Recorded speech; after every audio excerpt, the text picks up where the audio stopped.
कुछ बड़ा करना है तो अपनी राह खुद चुनो। भेड़ बकरियों की तरह नहीं, शेर की तरह चलो। कितना भी कठिन हो रास्ता, हर हाल में आगे बढ़ो। ये दुनिया तुम्हें डराएगी, सताएगी, रुलाएगी, हर रोज एक नया रूप दिखाएगी। पर जिस दिन तुम अपनी मंजिल को पाओगे, तब यही दुनिया नाम तुम्हारा जपते जपते पीछे पीछे आएगी। बड़ी से बड़ी रुकावट को समझदारी से पार करो।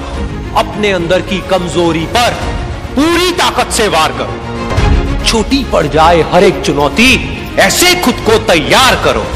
कुछ पाना है तो कुछ खोना होगा, हंसना है तो रोना होगा, चमकना है अगर सोने की तरह तो आग में खुद को तपाना होगा। बदलना चाहते हो अपनी जिंदगी तो सबसे पहले खुद को बदलना होगा। भूल जाओ तुम कौन हो, बस एक बात को याद रखो, सबसे पहले है अपना काम, बाकी सब उसके बाद रखो। तुम्हारी पुरानी आदतें तुम्हें नीचे गिराएंगी, थोड़े से मजे के बदले तुम्हारा सब कुछ लूट कर ले जाएगी।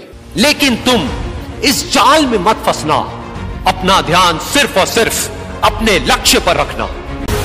तुम्हारा लक्ष्य है खुद को बेहतर करना और इस दुनिया के लिए एक मिसाल कायम करना। खुद को किसी से कम मत समझना, तुम में भी कुछ बात है, कुछ करने के जज्बात हैं। ठान लिया तो नामुमकिन कुछ भी नहीं, बदल दो जो हालात है। उठो और आगे बढ़ो, बिना थके बिना रुके बस चलते चलो। इसमें ना रत्ती भर भी शक है, कामयाबी तुम्हारा